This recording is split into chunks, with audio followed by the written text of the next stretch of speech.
Hello everyone. तो जैसा कि मैंने आप सभी को एक नोटिफिकेशन के बारे में बताया, यानी कि जेपीएससी द्वारा जो नोटिस जारी हुआ था 2 मई 2024 को, और ये जो नोटिस है ये आपका झारखंड खाद्य सुरक्षा विभाग की तरफ से जारी किया गया था। टोटल 56 पोस्टों के लिए जो वैकेंसी 2023 में निकाली गई थी, जिसके लिए एप्लीकेशन फॉर्म फिल कराया जा चुका है 2023 में ही। तो उसके जो एग्ज़ाम डेट है वो जारी कर दिए गए हैं। 27 मई से आपका जो रिटन एग्ज़ाम है वो होना है। 2 पेपर होंगे, एक ही दिन में होगा वो एग्ज़ाम, ठीक है। 27 तारीख को आपका एग्ज़ाम रखा गया है, 2 पेपर का, एक दिन एग्ज़ाम होगा। और बाकी के प्रोसेस के भी जो इम्पोर्टेंट डेट है वो जारी कर दिए गए हैं, और वो अपडेट मैंने आप सभी को ऑलरेडी दे दिया है। उसकी जो लिंक है मैं डिस्क्रिप्शन में प्रोवाइड कर दूँगी, तो यहाँ पर आप देख लेना। तो ये जो वैकेंसी है ये आपका 2023 में ही आई हुई है, और यहाँ पर उस वैकेंसी के अनुसार मैं आप सभी को सारी चीज़ें क्लियर कर देती हूँ।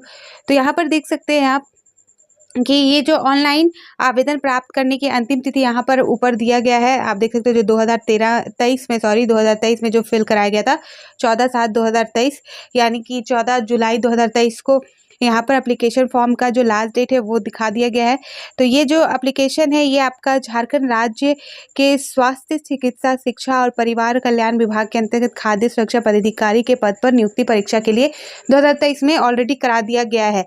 जो एग्ज़ाम है वो अभी लिया जाएगा 27 मई को। तो इसके संदर्भ में जो इम्पोर्टेंट चीज़ें हैं वो मैं आप सभी को क्लियर कर देती हूँ। जो टोटल पोस्ट है वो आप यहाँ पर देख सकते हैं। टोटल पोस्ट है वो है 56, ठीक है, 56 है। यहाँ पर अनरिजर्व वालों के लिए यहाँ पर आप देख सकते हो जो अनरिजर्व है उनका है टोटल जो है वो 22 है। फिर आगे देख सकते हैं यहाँ पर BC1 BC2 ST ST सबके यहाँ पर दिए गए हैं। महिलाओं के लिए यहाँ पर टोटल जो है वो 3 पोस्ट है। आगे देखेंगे यहाँ पर बोला जा रहा है कि परीक्षा मान्य अवधि यानी कि 2 वर्ष। तो 2 वर्ष तक आपका जो परफॉर्मेंस है वो देखा जाएगा, अभी अस्थायी तौर पे नहीं होगा 2 वर्ष तक। उसके बाद अगर उनको सही लगेगा आपका काम तो वो अस्थायी तौर पे आपका ये पद में कर दिया जाएगा, ठीक है। और जो सैलरी है यहाँ पर इस एग्ज़ाम के अनुसार यहाँ पर बताया गया है। वेतन देख सकते हो, वेतनमान जो है आपका 9,300 से 34,800 तक है, और जो ग्रेड पे है वो 5,400, ठीक है। आगे जो देखेंगे शैक्षणिक योग्यता यानी कि क्वालिफिकेशन क्या मांगा गया था।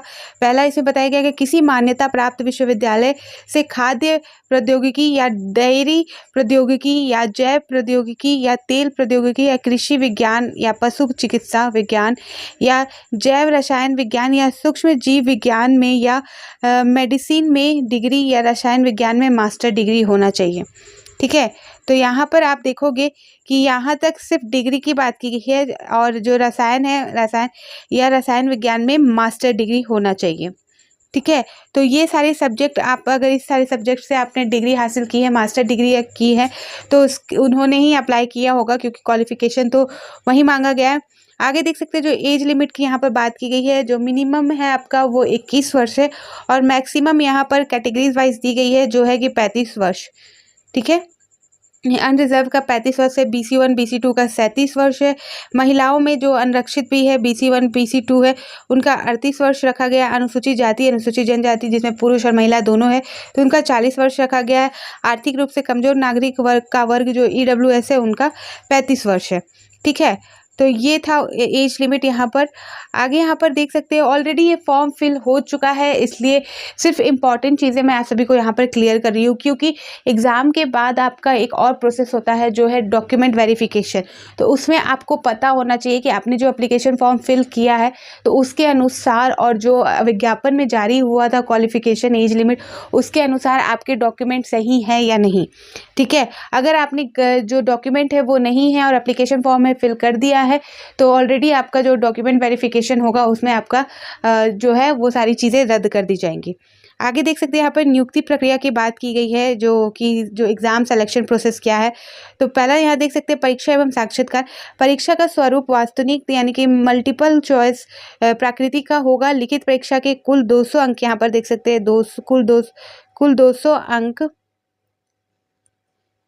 कुल आपका 200 अंक का एवं साक्षात्कार कुल 30 अंकों का होगा, जिसकी विवरण निम्नवत है। तो यहाँ पर देख सकते हो जो विषय है आपका, वो 2 पेपर है, आपको पता है 27 तारीख को 2 पेपर का एग्ज़ाम होगा, जिसमें फर्स्ट पेपर में आपका भारतीय खाद्य संरक्षा एवं मानक अधिनियम 2006, खाद्य संरक्षा एवं मानक नियमावली 2011 तथा विनिमय 2011 यानी कि food safety and standards act 2006, food safety and standards rules and regulation 2011, जिसमें आपका 100 क्वेश्चन पूछे जाएंगे पूर्णांक यानी कि 100 अंक का होगा, यानी कि 100 नंबर का क्वेश्चन होगा और 2 घंटे का टाइम दिया जाएगा, सभी अभ्यर्थियों के लिए अनिवार्य, तो सभी के लिए है ये। नेक्स्ट दूसरा जो पेपर होगा उसी दिन में वो होगा खाद्य एवं पोषण से संबंधित सामान्य ज्ञान यानी कि general knowledge about food and nutrition. उसमें आपके 100 अंक यानी कि दोनों पेपर मिला के 200 अंक के आपके क्वेश्चन आएंगे, और जिसमें आपको दोनों पेपर के 2-2 घंटे दिए जाएंगे। फर्स्ट पेपर का 2 घंटा, सेकेंड पेपर का 2 घंटा, दोनों पेपर मिला के 4 घंटे आपका होगा, और सभी जो परीक्षार्थी है सभी के लिए है यहाँ पर। और उसके बाद जो थर्ड है वो आपका फिर उसके बाद रिटर्न आप निकालोगे, डॉक्यूमेंट वेरिफिकेशन होगा, उसमें आपका हो जाने के बाद आपको सीधे जो इंटरव्यू के लिए कॉल आएगा, उसमें इंटरव्यू का जो नंबर है वो 30 अंक का नंबर मिलेगा, 30 अंक का मार्क्स है वहाँ पर इंटरव्यू। 200 आपका पेपर का, पेपर 1 पेपर 2 एंड जो 30 नंबर है वो आपके इंटरव्यू के। नेक्स्ट यहाँ जाएंगे तो जो यहाँ पर साक्षरता का न्यूनतम आता है यानी कि जो मिनिमम जो मार्क्स आना चाहिए आपका वो परसेंटेज यहाँ पर दिया गया है। आगे यहाँ पर बता दिया गया है कुछ इन्फॉर्मेशन है जो आप सभी को पढ़ लेनी है। ऑलरेडी जिन्होंने फॉर्म फिल कर दिया है तो उनको अब पढ़ के उतना बेनिफिट नहीं है, क्योंकि जो प्रोसेस है एप्लीकेशन फॉर्म फिल करने के वो सारी चीज़ें यहाँ पर दी गई हैं। अब हम डायरेक्ट यहाँ पर सिलेबस भी मैंने आप सभी को बता दिया, ठीक है। तो ये सारी प्रोसेस है, इस तरह से एग्ज़ाम होने हैं, और जो इम्पोर्टेंट डेट है वो भी एक बार मैं आप सभी को इसी वीडियो में क्लियर कर देती हूँ। तो आप प्लीज़ जिन्होंने फॉर्म फिल किया है उन्होंने तो पढ़ा ही होगा, फिर भी एक बार आप ज़रूर पढ़ लेना, और जो इम्पोर्टेंट डेट है उसे ज़रूर मेंशन करके कहीं लिख कर या कहीं पर अच्छे तरीके से जिनका एग्ज़ाम है वो आप सेटअप कर लेना। इससे रिलेटेड और अपडेट आपको देखने को मिलेगी जल्द ही, जो कि एडमिट कार्ड से रिलेटेड हो सकता है। और परीक्षा शुल्क इसमें लिया गया था आपका 600 रुपये, जिसमें EWS जनरल आपके दोनों आते हैं, और अनुसूचित 1 यानी कि BC1 BC2 सभी के लिए यहाँ पर 600 रखा गया था। सिर्फ ST SC के लिए यहाँ पर जो है वो रखा गया था 150 रुपये। जो CDPO वालों, जो अभी JPSC CDPO का जो फॉर्म फिल कराया जा रहा है, जिसमें सेम एप्लीकेशन फॉर्म जो फ़ी है वो है, ठीक है। तो ये सारी सी यहाँ पर आप देख सकते हो, आवेदन पत्र भरने एवं आवश्यक निर्देश, तो ऑलरेडी ये सारी प्रोसेस हो चुके हैं। अब चलिए यहाँ पर मैं आप सभी को जो इम्पोर्टेंट डेट है वो भी एक बार याद दिला देना चाहती हूँ, तो फिर उस पर नज़र देख लेते हैं हम। तो ये रहा जो इम्पोर्टेंट डेट है इस एग्ज़ाम से रिलेटेड, ये आप फिर से एक बार देख लो यहाँ पर, ताकि आपके माइंड में बैठ जाए आप सभी से।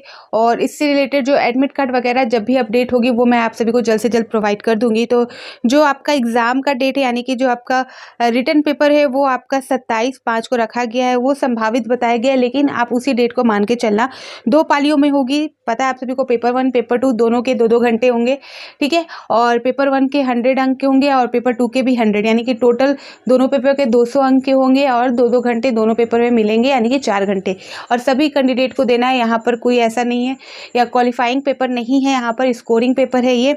नेक्स्ट जो आपका डॉक्यूमेंट वेरिफिकेशन का डेट यहाँ पर बताया गया है वो आपका है 9/6/2024 से 11/6/2024, यानी कि 9 जून, 10 जून, 11 जून को आपका डॉक्यूमेंट वेरिफिकेशन का यहाँ पर डेट रखा गया है। और जो इंटरव्यू का डेट है वो आपका 10 जून, 11 जून और 12 जून को रखा गया है JPSC द्वारा।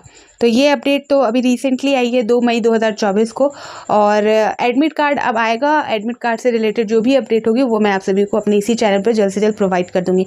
तो प्लीज़ आप इस चैनल को सब्सक्राइब कर दें, ठीक है। और मैं जो जर्नल यानी कि जो झारखंड GK है उससे रिलेटेड डेली के 50 MCQs करा रही हूँ, तो आप उसे भी देख सकते हो, क्योंकि झारखंड एग्ज़ाम में जितने भी एग्ज़ाम होते हैं उसमें झारखंड का जो पेपर होता है वो कॉमन होता है, झारखंड GK से रिलेटेड क्वेश्चन पूछे ही जाते हैं, ठीक है। तो फिर मिलती हूँ नए अपडेट के साथ, तो बाय बाय।